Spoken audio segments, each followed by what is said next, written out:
Bismillahirrahmanirrahim. Bismillahirrahmanirrahim. Assalamualaikum warahmatullahi wabarakatuh.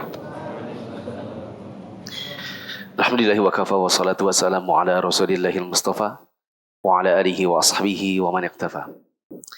Hadirin dan hadirat yang dirahmati Allah, marilah kita bersyukur pada Allah pada kesempatan malam hari ini kita bisa kembali lanjutkan murojaah kaidah al-umuru bi maqasidiha. Al-umuru artinya perkara-perkara. Bisa dalam ibadah, bisa dalam muamalah, dan masih banyak lagi. Sampai kemarin urusan talak, cerai saja masuk di bab ini. Bi itu artinya dengan, maqasid itu artinya tujuan atau maksud, aha itu artinya nya itu maksudnya al-umur. Perkara-perkara sesuai dengan maksud dan tujuannya. Di pertemuan kemarin kita ada murojaah sekian banyak kasus dan tersisa sedikit kasus yang belum terbahas. Silakan teman-teman buka channel Muflis Safitra Official dan teman-teman lihat yang berikut ini. Nomor 12. Ini saya sendiri yang bahas. Kasus nomor 12, kelanjutan dari murojaah sebelumnya. Ustadz Salman dan Pak Hadi memanggil istri mereka dengan sebutan Umi. Jadi Ustadz Salman kalau manggil istrinya Umi. Pak Hadi juga memanggil istrinya dengan kata Umi. Ustadz Salman memanggil istrinya demikian untuk mengajarkan serta membiasakan anak-anak mereka memanggil Umi kepada ibunya. Sedangkan Pak Hadi memanggil istrinya Umi karena menyamakan dengan ibunya sendiri dan mengharamkan dirinya menyetubuhi istrinya. Yang disebut dengan zihar. Engkau seperti ibuku. Meskipun kata yang diucapkan kedua suami tersebut sama persis, ada perbedaan konsekuensi hukum syariat bagi Ustadz Salman dan Pak Hadi. Bagaimana penjelasannya? Penjelasannya adalah kembali kepada niat. Apa kaidahnya? Al-umuru bimaqasidiha. Maka karena Ustadz Salman memanggil istrinya dengan Umi tidak bermaksud untuk menyamakan istrinya dengan ibunya, melainkan hanya untuk pembiasaan anak-anak saja, maka itu tidak masalah. Sedangkan Pak Hadi karena dia sudah enggak suka sama istrinya, diharamkan dirinya untuk menyetubuhi istrinya yang disebut dengan zihar, maka ada konsekuensi dari ucapannya ini. Bagaimana konsekuensinya? Teman-teman lihat di surat Al-Mujadilah. Di surat Al-Mujadilah ada kisah tentang seorang wanita yang dizihar oleh suaminya. Wanita sahabat ini namanya Khawlah binti Tha'labah.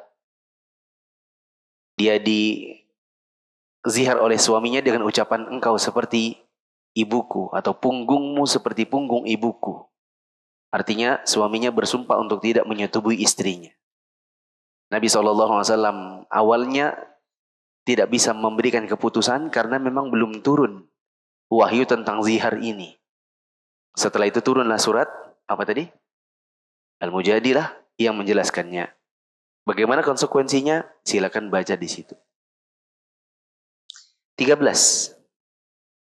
Ada orang mandi keramas dan semua badannya terkena air.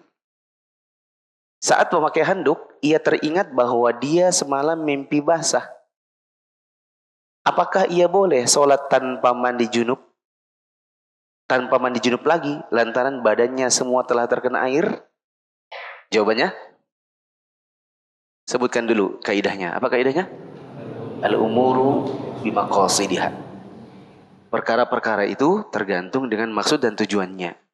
Waktu dia keramas dan membasahi seluruh badannya dengan air, tujuannya dia apa?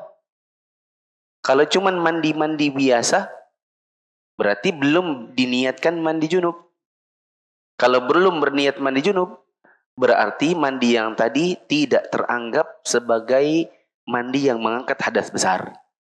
Karena tidak teranggap mengangkat hadas besar, maka mandi yang tadi nggak boleh dipakai untuk sholat.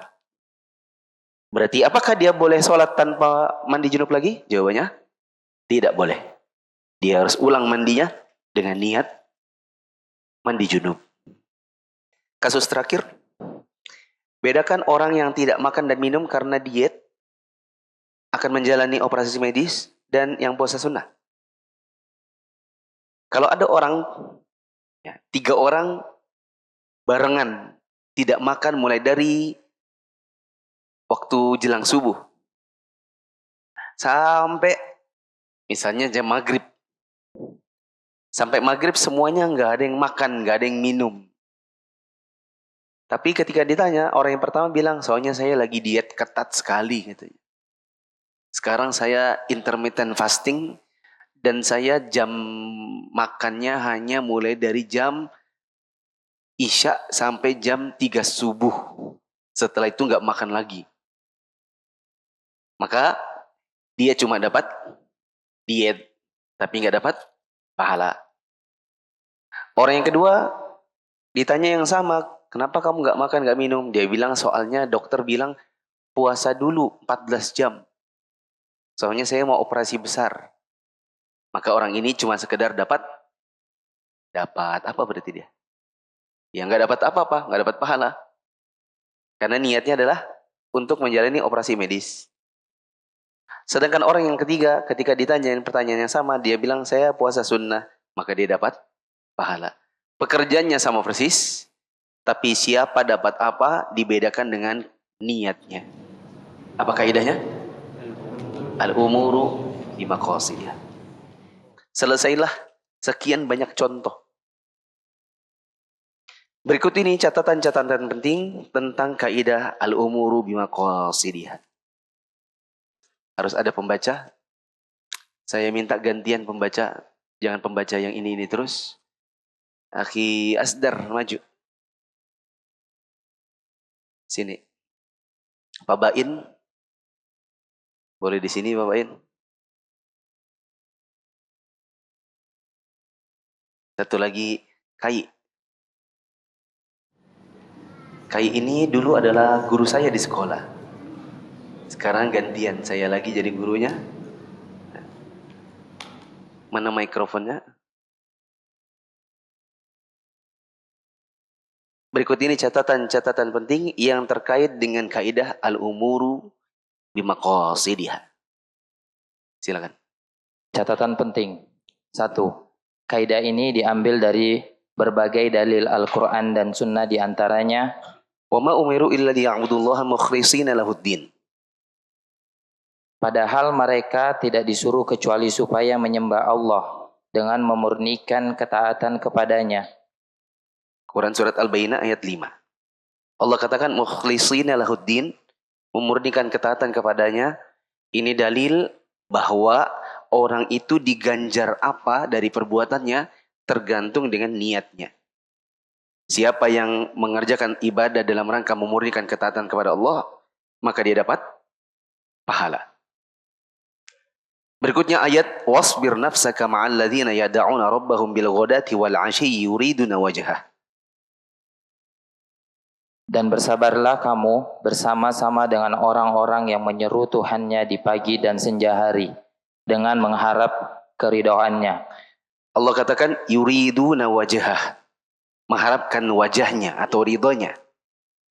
Ayat ini menunjukkan bahwa seseorang dapat apa dari perbuatannya, diganjar dengan pahala atau tidak, tergantung dengan niatnya. Lanjut. Begitu juga hadis. Innamal a'malu binniyat wa innamal likulli imri'in ma nawa. Rawahul Bukhari wa Muslim. Sesungguhnya setiap perbuatan itu tergantung pada niatnya, dan sesungguhnya setiap orang akan mendapatkan sesuai dengan apa yang ia niatkan.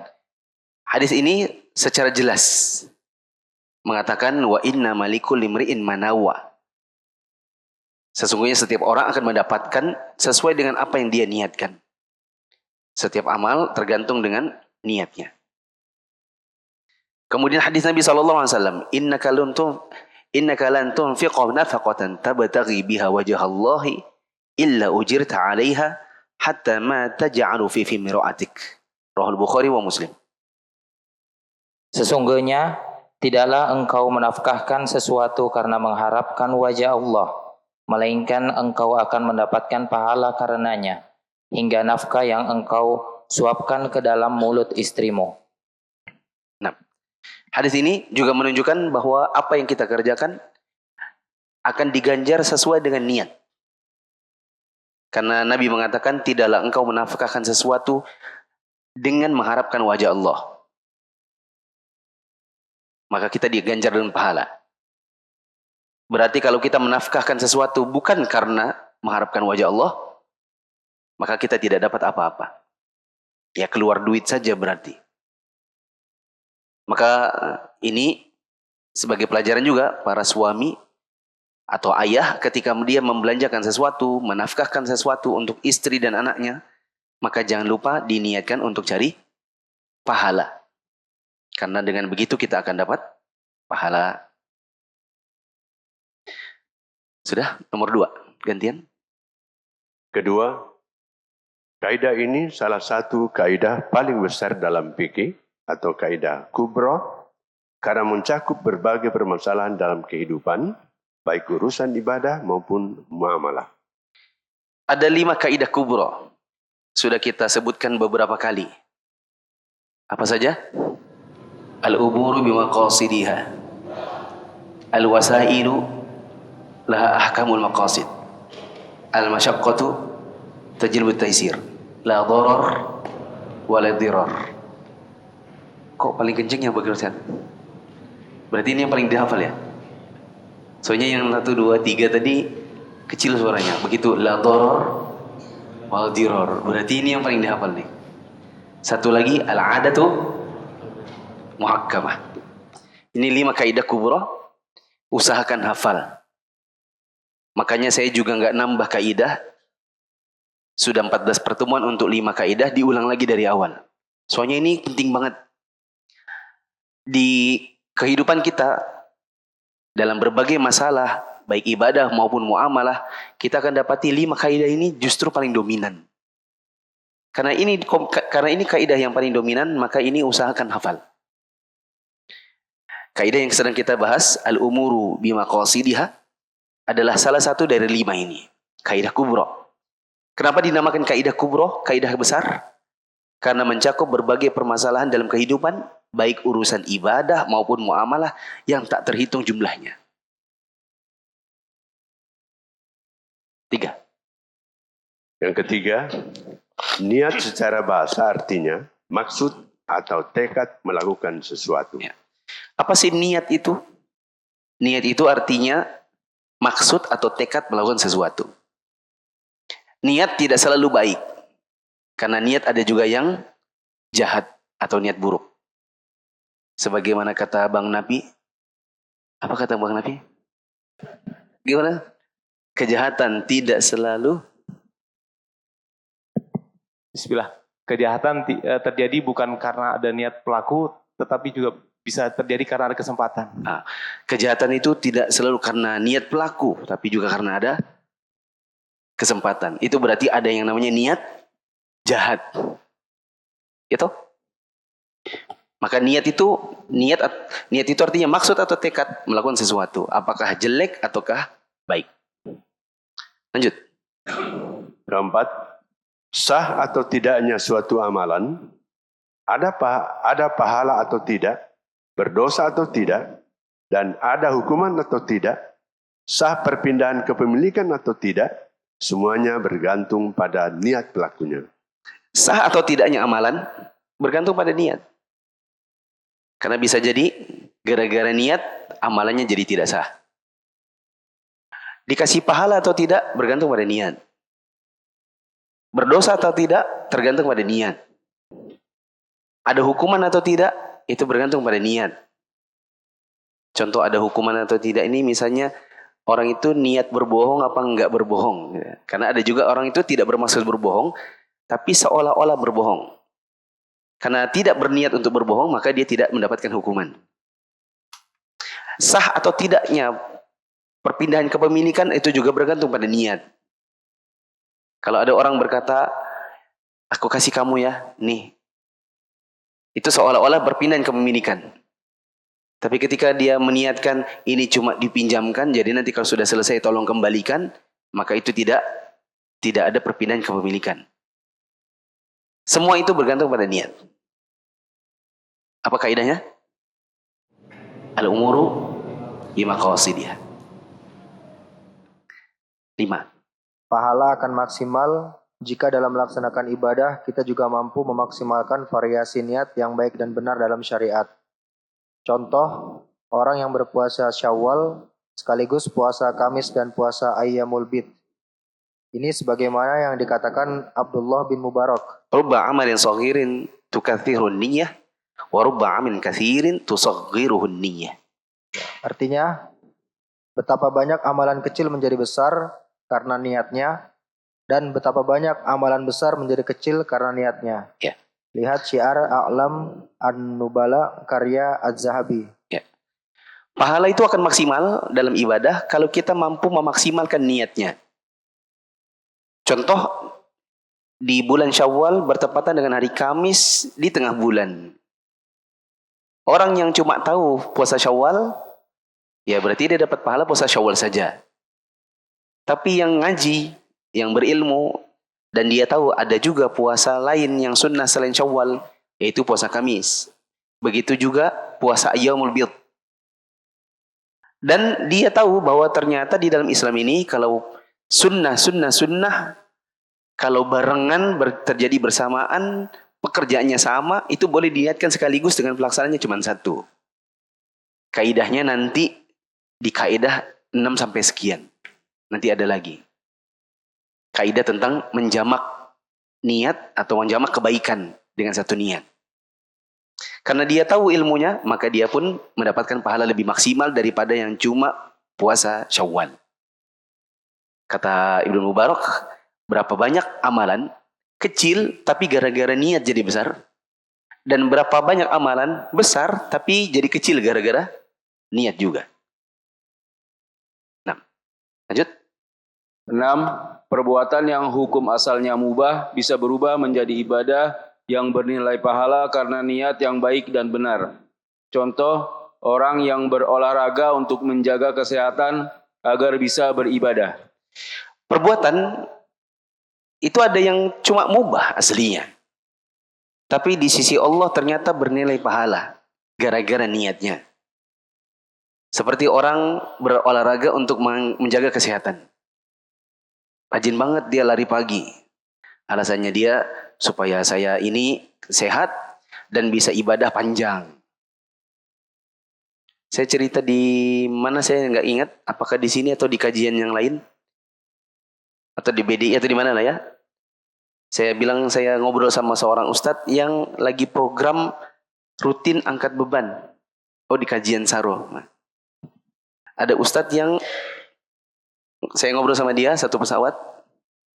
Saya bercandain, ustadz mana ototnya? Saya lihat di videonya lagi suka angkat beban.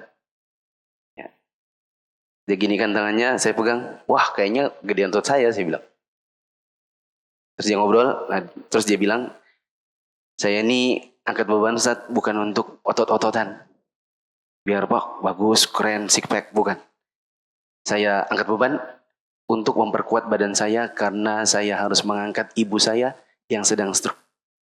Setiap minggunya harus dibawa ke rumah sakit dan hanya saya yang sanggup mengangkatnya. Kalau saya sendiri lemah dan tidak menguatkan otot, saya tidak sanggup, maka orang lain tidak sanggup. Niatnya dia angkat beban olahraga untuk berbakti sama orang tua. Maka dia dapat pahala. Tidak sebagaimana sebagian dari antum yang mungkin pergi ke gym hanya untuk supaya bisa makan enak. Ya. Atau supaya badannya bagus. Ya. Ada ikhwan yang biasa ikut kajian juga. Ya, hampir tiap pagi pergi nge-gym. Saya bilang, mana perutnya? Gini-gini aja kayaknya perutnya nggak hilang-hilang. Dia bilang, saya nge-gym alasannya adalah supaya bisa makan enak. Makan enak, dibakar dengan angkat beban.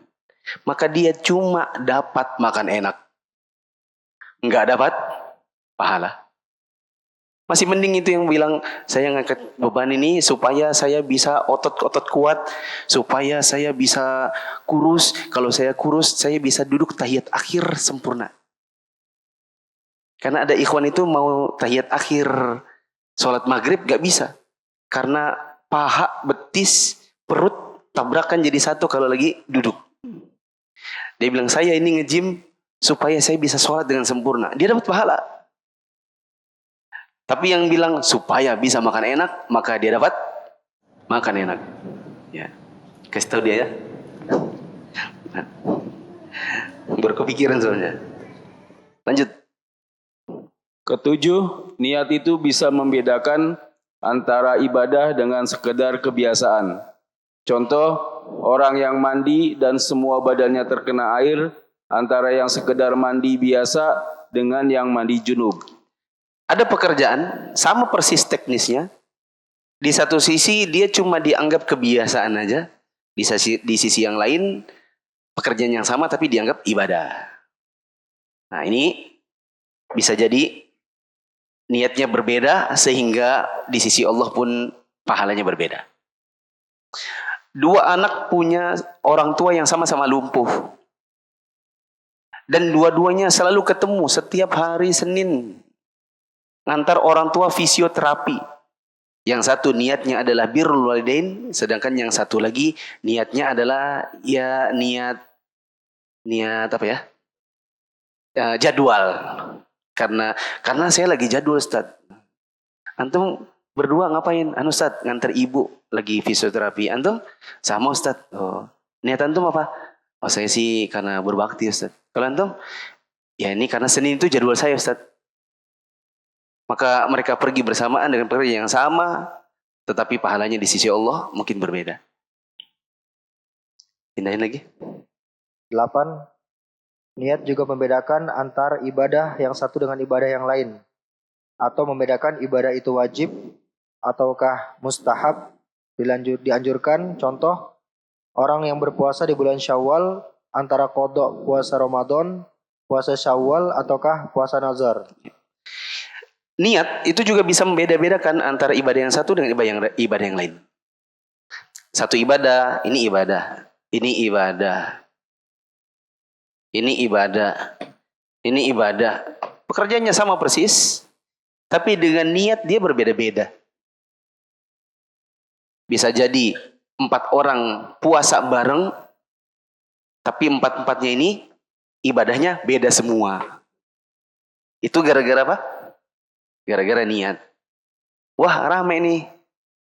Ngapain? Buka puasa, Ustaz. Masya Allah, buka puasa bareng. Iya, kami berempat hari ini puasa semua. Oh, puasa apaan? Nah, beda semua, Ustaz. Hari ini yang ini puasa Syawal. Kalau saya tadi niatnya puasa Kamis. Sedangkan yang ini puasa Nazar. Yang ini puasa Qodok. 4 orang berpuasa, niatnya beda, maka ibadahnya pun beda. Begitu juga membedakan mana yang wajib, mana yang mustahab.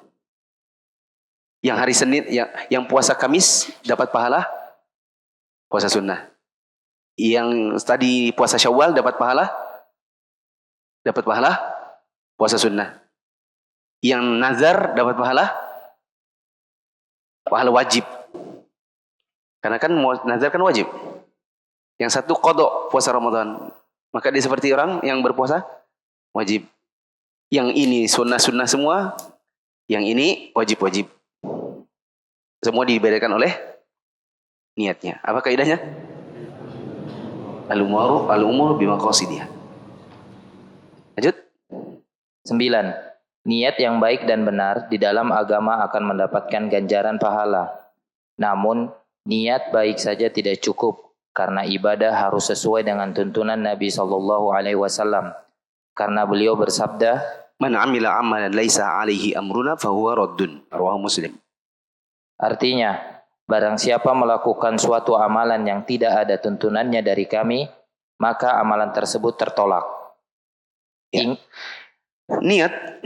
yang baik dan benar sekalipun di dalam agama, itu akan dapat pahala apabila sesuai tuntunan. Niat yang baik dan benar dalam agama, dia dikasih pahala. Namun, itu tidak cukup hanya dengan niat baik saja, karena ibadah juga harus sesuai dengan tuntunan. Karena Nabi bersabda, siapa yang melakukan amalan tidak ada tuntunan dari kami, maka amalannya ditolak. Maka kaidah ini al-umuru bimaqasidiha itu tetap pakai syarat dalam beribadah. Enggak boleh cuma bilang, tapi kan al-umuru bimaqasidiha. Ngapain mas berempat ini? Oh, hari ini kami buka puasa bareng. Oh, puasa apa hari ini? Bukan Kamis, bukan bulan Syawal, bukan tanggal 10 Muharram, bukan puasa Arafah. Ini lagi puasa apa? Dia bilang kami hari ini lagi puasa Rebo Pahing. Puasa apa tuh? Iya, pokoknya puasa Rebo Pahing. Waduh. Saya baru dengar nih. Perasaan saya buka buku fikih mengajar, belum pernah saya ketemu namanya puasa sunnah Rebo Pahing. Ya. Dia bilang, iya Ustaz, kami puasanya puasa itu. Kok begitu? Mereka bilang, al-umuru bimaqasidiha. Setiap amal sesuai dengan tujuannya. Tujuan kami adalah menghormati budaya Jawa. Karena kami ini orang Jawa semuanya. Walah. Kalau begitu, kita bilang tidak cukup al-umuru bimaqasidiha. Dalam menetapkan ibadah harus ada tuntunan. Apa dalilnya? Man amila amalan laisa alaihi amruna fahuwa raddun. Coba dibaca. Ingat kisah Abu Burda bin Niyar yang menyembelih kurban sebelum sholat Idul Adha. Kisah Sa'id bin Al-Musyayyib menegur orang yang sholat sebelum subuh lebih dari 2 rakaat. Kisah orang-orang yang berzikir dengan batu yang ditegur keras oleh Abdullah bin Mas'ud dan sebagainya. Ya. Berikut ini adalah beberapa kisah yang menunjukkan bahwa tidak bisa hanya al-umuru bimaqasidiha. Yang lebih sakti lagi daripada al-umuru bimaqasidiha adalah innamal a'malu binniyat. Kalau ini kaidah ulama, innamal a'malu binniyat itu hadis Nabi. Innamal a'malu binniyat itu enggak cukup. Harus ada tuntunan Nabi sendiri. Karena yang ngomong innamal a'malu binniyat, beliau juga yang mau beramal tidak cukup dengan niat baik saja. Di sini ada kisah-kisah yang menguatkannya. Pertama kisah Abu Burda bin Niyar yang menyembelih kurban sebelum sholat Idul Adha. Bagaimanakah kisahnya? Kisahnya ada di catatan kaki. Di catatan kaki nomor 1. Coba Lutfi baca. Dari Al-Bara bin Azib radhiyallahu anhu ia berkata bahwa Rasulullah SAW berkhutbah pada hari Idul Adha dan bersabda, Inna awwala ma nabda'u fi yawmina hadha an nusalliya thumma narji'a fanhara. Faman fa'ala dhalika faqad asaba sunnatana wa man dhabaha qablu fa innama huwa lahmun qaddamahu li ahlihi. Laisa minan nusuki fi syai'. Sungguhnya hal pertama yang kita mulai pada hari ini adalah salat. Kemudian kita pulang lalu menyembelih kurban. Ya. Sesungguhnya hal yang pertama kali kita lakukan di hari Idul Adha ini adalah salat. Lalu pulang, lalu menyembelih. Berarti yang mana duluan, salat atau nyembelih? Salat. Terus? Barang siapa melakukan hal itu, maka sungguh ia telah sesuai dengan sunnah kami. Namun barang siapa yang menyembelih sebelum salat, maka itu hanyalah daging biasa yang ia hidangkan untuk keluarganya, bukan termasuk ibadah kurban sedikit pun. Ya. Siapa yang nyembelihnya setelah salat dulu, pulang nyembelih, maka dia sesuai sunnah kami. Tapi siapa yang menyembelih dulu sebelum sholat, sebelum berangkat ke lapangan dia nyembelih dulu, maka itu hanyalah daging biasa yang dia hidangkan ke keluarganya. Enggak dianggap sebagai kurban. Terus? Mendengar itu Abu Burda bin Niyar radhiyallahu anhu berdiri dalam keadaan ia sudah menyembelih sebelum sholat. Lalu berkata, sungguhnya aku memiliki jaza'ah. kambing muda berumur di bawah 1 tahun. Ya. Mendengar hal ini, maka Abu Burdah bin Niyar sempat bilang, "Ya Rasulullah, saya sudah nyembelih sebelum sholat. Karena saya pikir ini kan hari makan dan minum. Jadi ya sudah saya sembelih duluan biar bisa dimasak, biar bisa diolah lalu dihidangkan. Ya maksud saya itu baik gitu loh, buat menghidangkan makanan buat orang-orang. Baik atau tidak niatnya? Baik. Maka Nabi SAW mengatakan, syatuka syatulaham. Tapi ya sayangnya, karena tidak sesuai dengan tuntunan, maka dagingmu hanyalah daging sembelihan makan-makan biasa. Abu Burdah bin Niyar nggak ngomong, tapi kan al-umuru bima qasidiha. Tapi ya Rasulullah, kan Anda sendiri yang ngajarin kami, innamal amalu bin niyat. Nggak konsisten Rasulullah ini. Gitu. Dia nggak ngomong gitu, tapi dia paham ini tuntunan Nabi.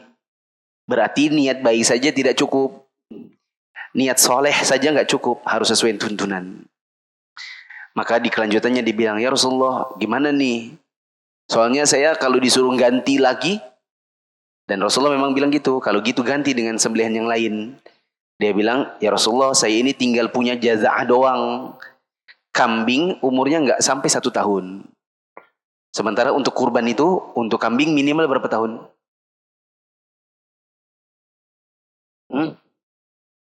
Untuk kambing minimal berapa tahun? Kok? Halo, Assalamualaikum. Kalau unta berapa tahun?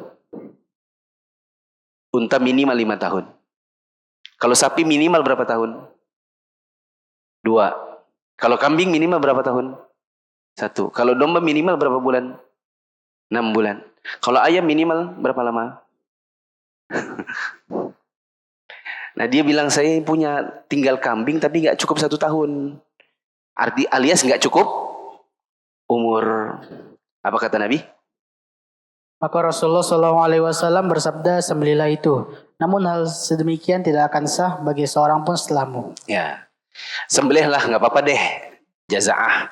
Namun itu tidak sah bagi seorang pun setelah kamu. Hanya Abu Burdah bin Niyar yang terakhir yang boleh. Karena waktu itu belum tahu. Begitu. Ini menunjukkan niat baik saja tidak cukup, harus ada sesuai dengan tuntunan. Ada kisah yang kedua, kisah Sa'id bin Musayyib menegur orang yang sholat sebelum sholat subuh. Sholat tapi belum sholat subuh. Bisa kita bilang sholat apa itu? Qobliyah. Lebih dari 2 rakaat. Nah, bagaimana kisahnya? Silakan dibaca. Arinil. Kedua, diriwayatkan bahwa ia melihat seorang laki-laki memperbanyak ruku dan sujud setelah fajar atau selain 2 rakaat sunnah fajar. Lalu ditegurnya. Dia itu siapa di situ? Yang Diriwayatkan bahwa ia itu siapa?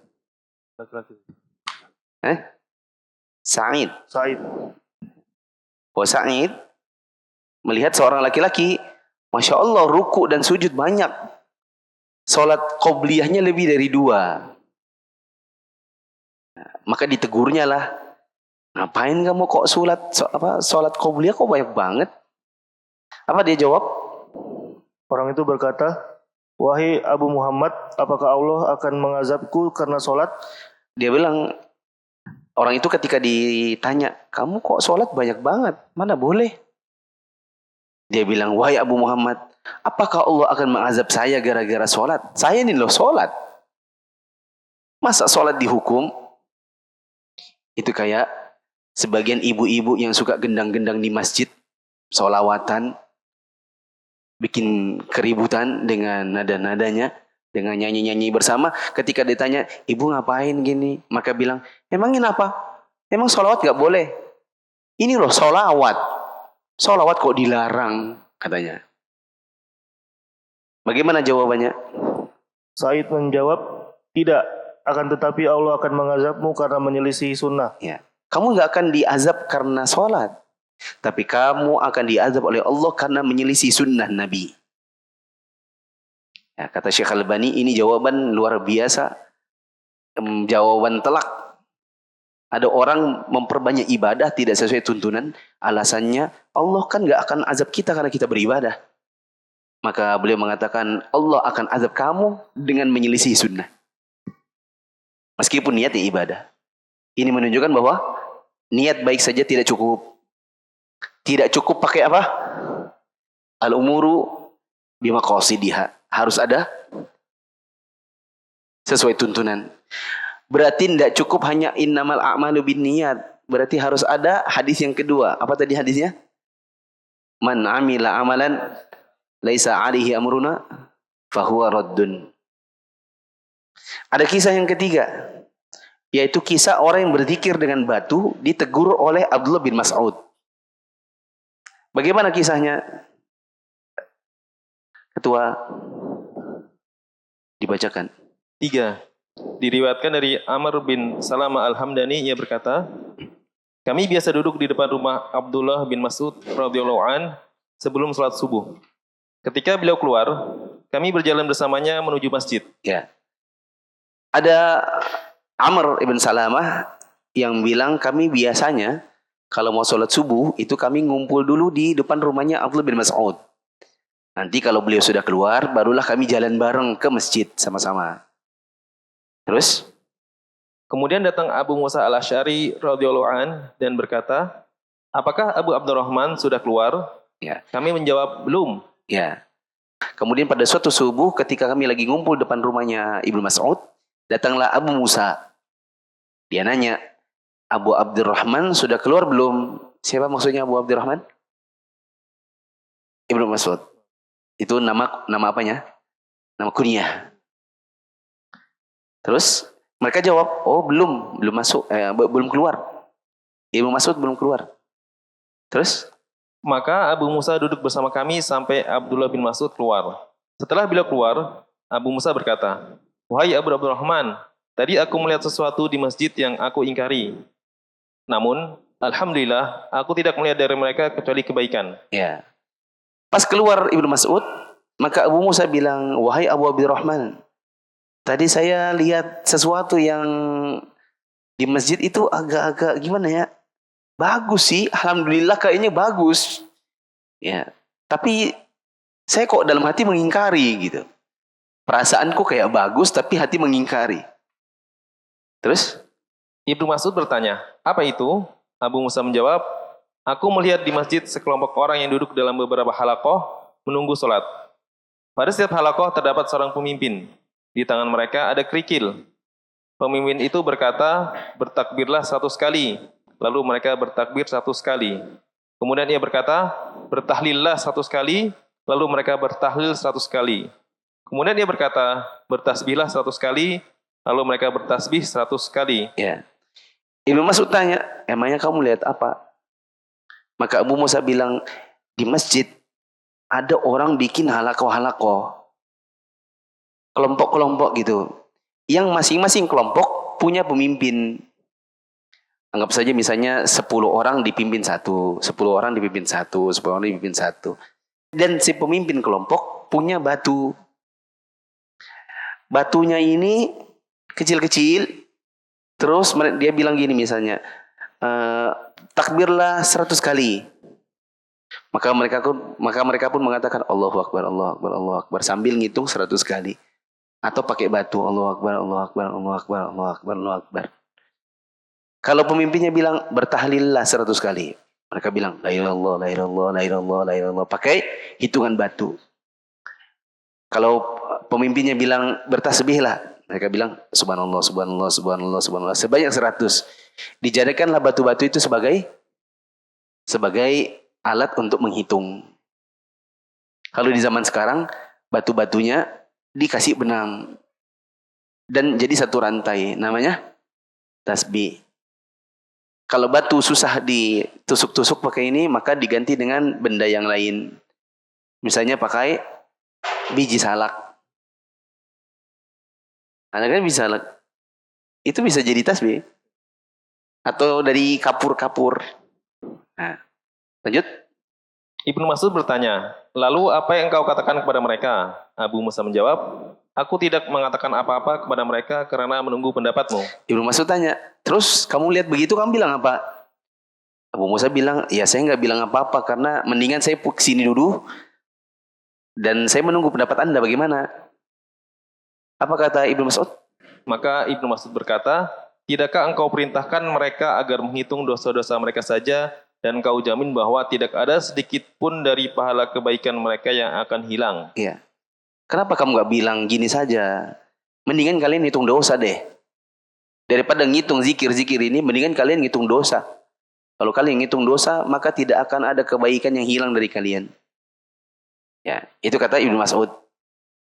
Tapi Abu Musa memang nggak ngomong apa-apa, maka berjalanlah mereka semua menuju ke masjid. Siapa pimpinannya di sini? Ibnu Mas'ud. Terus? Kemudian Ibnu Mas'ud berjalan menuju masjid bersama mereka sampai mendatangi salah satu halaqah tersebut. Beliau berdiri di hadapan mereka dan bertanya, apa yang sedang kalian lakukan ini? Ya. Ibnu Mas'ud pergi sama rombongan sampai di masjid. Masih ketemu orang-orang melakukan itu. Maka Ibnu Mas'ud tanya, kalian ini ngapain toh? Apa kata mereka? Mereka menjawab, wahai Abu Abdurrahman, ini adalah kerikil yang kami gunakan untuk menghitung takbir, tahlil, dan tasbih. Ibnu Mas'ud kemudian berkata, kalau begitu, hitunglah dosa-dosa kalian. Aku menjamin bahwa tidak ada sedikit pun dari pahala kebaikan kalian yang akan hilang. Celakalah kalian, wahai umat Muhammad. Betapa cepatnya kalian menuju kebinasaan. Para sahabat Nabi, kalian masih banyak di tengah-tengah kalian. Pakaian beliau belum usang dan bejana-bejana beliau belum pecah. Demi zat yang jiwaku berada di tangannya, sungguh antara kalian berada di atas agama yang lebih mendapat petunjuk daripada agama Muhammad, atau justru kalian sedang membuka pintu kesesatan? Ya. Ketika ditanya, kalian ngapain toh? Mereka bilang, ini kami lagi tasbih, tahlil, takbir pakai kerikil. Ini kerikil ini buat alat bantu. Maka Ibnu Mas'ud mengatakan, kenapa nggak hitung dosa aja? Kalau kalian hitung-hitung dosa kalian, maka tidak ada sedikit pun dari pahala yang hilang. Celaka kalian, wahai umat Muhammad. Betapa kalian cepat menuju kebinasaan. Kenapa dibilang cepat? Kenapa dikatakan cepat menuju kebinasaan? Di sini jawabannya. Para sahabat Nabi itu masih banyak hidup. Maksudnya kalian kalau nggak tahu, nanya. Kalian ini kan bukan sahabat-sahabat Nabi. Sahabat Nabi masih banyak hidup. Ada saya, ada Abu Musa. Kenapa nggak nanya sama Abu Musa? Kenapa nggak nanya sama saya kalau kalian nggak tahu caranya? Kenapa malah bikin cara sendiri? Untungnya mereka nggak jawab dengan al-umuru bimaqasidiha. Mungkin waktu itu pelajaran ini belum ada. Ya. Maka Ibnu Mas'ud mengatakan para sahabat masih ada. Pakaiannya Nabi belum usang, bejananya belum pecah. Apa maksudnya? Nabi baru meninggal, belum lama. Sahabatnya masih hidup, pakaiannya Nabi belum usang, belum rusak, bejananya masih belum pecah.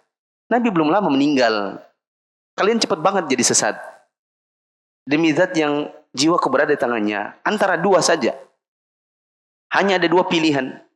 Antara kalian ini berada di agama yang lebih bagus daripada agamanya Nabi. Mungkin atau tidak? Tidak. Atau kemungkinan kedua, kalian lagi membuka pintu kesesatan. Yang mana yang betul? Yang kedua. Nah, maka mereka masih ngeles, tapi ngelesnya bukan ngeles mucil. Apa kata mereka? Mereka menjawab, demi Allah, wahai Abu Abdurrahman, kami tidak menginginkan kecuali kebaikan. Ya, mereka bilang, tapi kami kan melakukan ini tidak menginginkan apapun kecuali kebaikan. Ini loh, kami maksudnya berniat baik. Bahasa lainnya, tapi kan al-umuru bimaqasidiha. Bahasa lainnya, tapi kan innamal a'malu binniyat. Itu maksudnya. Maksud dari, tapi kan kami tidak menginginkan apapun kecuali kebaikan. Kan tergantung dengan niatnya. Maka Ibnu Mas'ud menjawab, wa kam min muridi lil khairi lan yusibahu. Betapa banyak orang yang menginginkan kebaikan tetapi tidak mendapatkannya. Ya. Kata Ibnu Mas'ud, wa kam min muridin lil khair lan yusibah. Betul, kalian pengen kebaikan. Tapi berapa banyak orang menginginkan kebaikan tapi nggak dapat apa-apa. Terus sedikit lagi. Kemudian beliau menyebutkan peringatan Rasulullah Sallallahu Alaihi Wasallam tentang satu kaum yang membaca Al-Quran. Setelah mengatakan demikian, maka Ibnu Mas'ud memberikan peringatan. Apa peringatannya? Beliau memberikan peringatan tentang Rasulullah SAW yang pernah mengingatkan akan ada kaum yang suka baca Al-Quran tapi tidak melampaui tenggorokan mereka. Lalu beliau mengingatkan bahwa bisa jadi sebagian besar orang tersebut termasuk dari mereka. ya, kata Nabi SAW, akan ada sekelompok orang baca Quran tapi tidak melewati tenggorokan mereka. Ini kata-kata Ibnu Mas'ud menukil perkataan Nabi ngingatin mereka. Siapakah kaum yang baca Quran tapi tidak melewati tenggorokannya? Khawarij. Maka Ibnu Mas'ud mengatakan, saya kok khawatir ya. Saya khawatir kalau kalian nggak sadar, kalian jangan-jangan kayak mereka. Atau jangan-jangan kalian ini yang dimaksud oleh Nabi SAW. Kemudian kami melihat bahwa kebanyakan orang dari halakoh tersebut ikut memerangi kami pada hari Nahrawan bersama kaum Khawarij. Dan kata Ibnu Mas'ud, hati-hati jangan sampai nanti kalian kayak Khawarij. Maka yang meriwayatkan kisah ini, siapa yang meriwayatkan yang pertama kali tadi? Amr bin Salam Al-Hamdani, dia mengatakan, waktu peristiwa perang Nahrawan, kami lihat orang-orang yang rata-rata di kelompok-kelompok tasbih itu, mereka justru yang jadi bagiannya Khawarij yang memerangi kami para sahabat. Benarlah, kata Ibnu Mas'ud. Azan. Allahu Akbar, Allahu Akbar, Allahu Akbar, Allahu Akbar. Ashhadu an la ilaha illallah.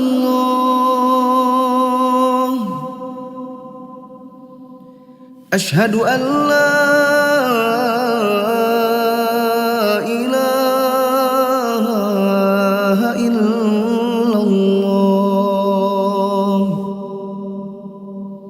Ashhadu anna Muhammadar Rasulullah. Ashhadu anna Muhammadar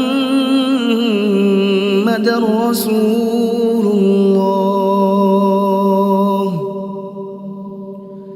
Hayya 'alas salah, hayya 'alas salah,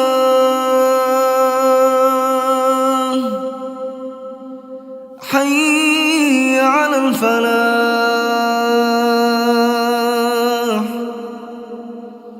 hayya 'alal falah.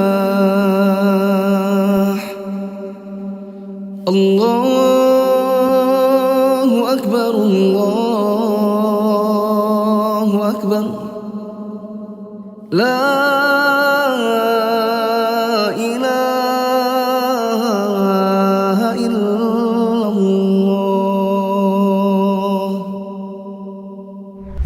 Ayo bawa harta ke surga. Dukung pembangunan sekolah Islam Mufid dengan donasi ke rekening atas nama Yayasan Muflih untuk Islam dan Dakwah. Kembali ke nomor 10. Di yang sebelumnya, Mas. Nah, Ustaz. Nomor 10. Niat yang baik tidak dapat membenarkan cara atau perbuatan yang salah dalam pandangan syariat. Perhatikan. Al-umuru bima qasidiha. Setiap perkara tergantung maksud dan tujuannya. Maksudnya, kalau niatnya baik, dapat pahala, gitu kan? Dan orang bilang, yang penting kan niatnya baik. Di sini, yang nomor 10, ada kaidah tambahan. Tapi saya lupa masukin di situ. Kaidahnya berbunyi, perhatikan di papan tulis. Al-ghayatu la tubarrir al-wasilata. Ikuti saya. Al-ghayatu la tubarrirul wasilah. Tujuan meskipun baik tidaklah otomatis membenarkan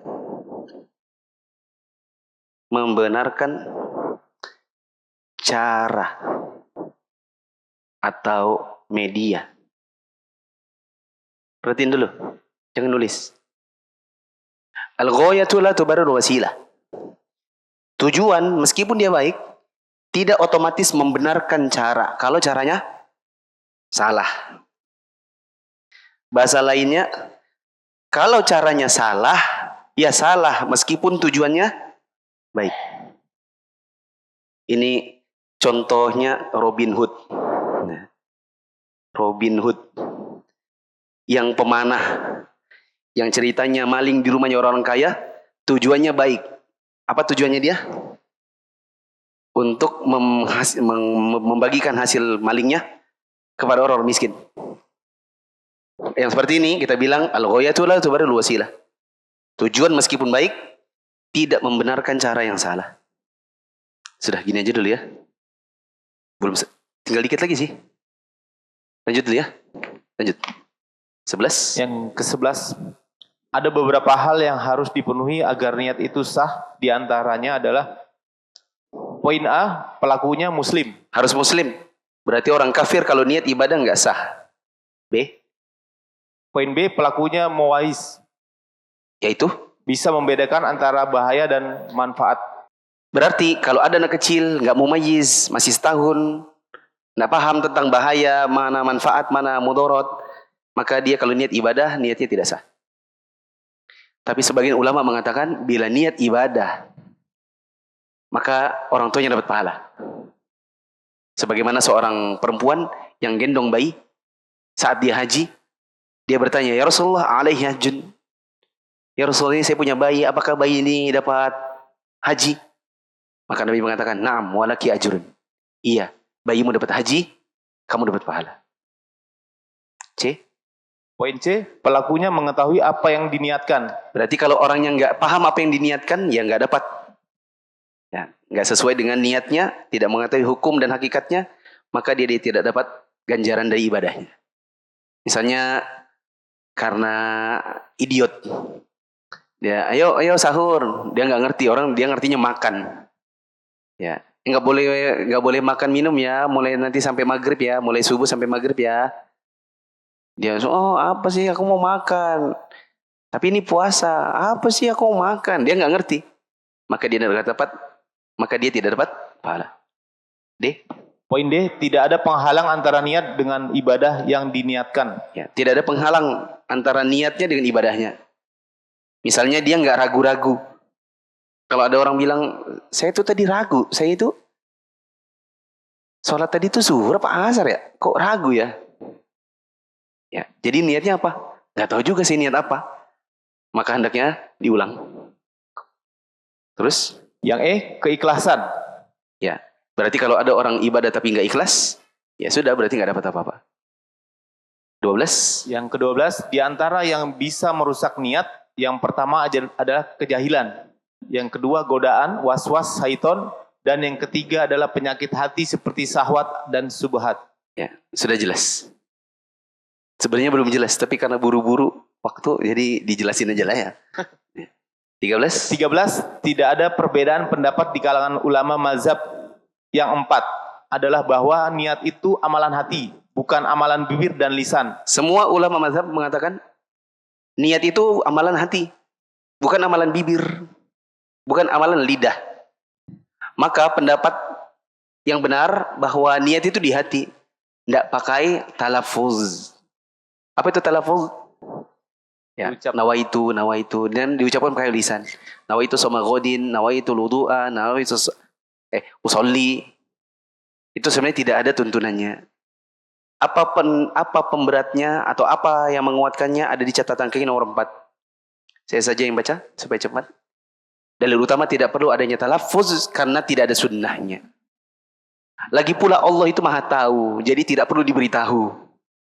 Usolli sholatul maghribi, ya saya sholat 3 rakaat. Allah maha tahu, Allah nggak usah dikasih tahu. Maka nggak ada gunanya usollian. Selain memang nggak ada tuntunannya. Allah maha tahu dan tidak perlu diberitahu. Dalil pendukungnya yang lain, kalau ada orang bilang usolli, diomongnya usolli tapi di dalam hatinya nggak usolli, Di bibirnya dibilang usolli salatal ini lillahi ta'ala. Saya sholat bla bla bla bla untuk Allah semata. Tapi ternyata di sebelahnya ada calon mertua, makanya dibagus-bagus sholatnya. Maka itu yang dinilai oleh Allah yang di bibir atau yang di hati. Itu menunjukkan bahwa talafuz itu nggak berguna. Yang berguna adalah yang di hati. Selain itu, kalau ada orang mewajibkan talafuz, biasanya nggak konsisten. Biasanya usolli, nawaitu itu hanya di wudu, mandi, sholat, puasa. Birrul walidain nggak pakai, zikir nggak pakai, baca Quran nggak ada, nawaitul qiraata nggak ada, sedekah nggak pakai, atasaddaqu nggak pakai gitu. Lagi pula menyulitkan. Berapa banyak kaum muslimin nggak bisa bahasa Arab, memakai nawaituan terbatas hafalannya. Akhirnya bagaimana cara mengerjakannya? Ujung-ujungnya nggak pakai. Nah kalau kita bilang wajib, berarti yang lain gimana? Ibadah-ibadah yang kita tidak hafal nawaituannya, ya, jadi nggak sah. Sudah, makanya supaya nggak berat, dan memang karena nggak ada tuntunannya, nggak usah pakai begitu-begituan. Ada yang bilang, tapi kan ada labbaik Allahumma umratan, labbaik Allahumma hajjan, itu kan kayak niat. Kita bilang bukan. Yang disebutkan oleh orang haji dan umroh, labbaik Allahumma hajjan, labbaik Allahumma umratan, itu kayak ngomong Allahu Akbar. Posisinya seperti takbiratul ihram untuk memulai sholat. Bukan nawaitu usolli, bukan. Paham ya? Bacaan itu adalah permulaan haji dan umroh, seperti takbiratul ihram. Subhanakallahumma wa bihamdika asyhadu an la ilaha illa anta astaghfiruka wa atubu ilaik. Assalamualaikum warahmatullahi wabarakatuh.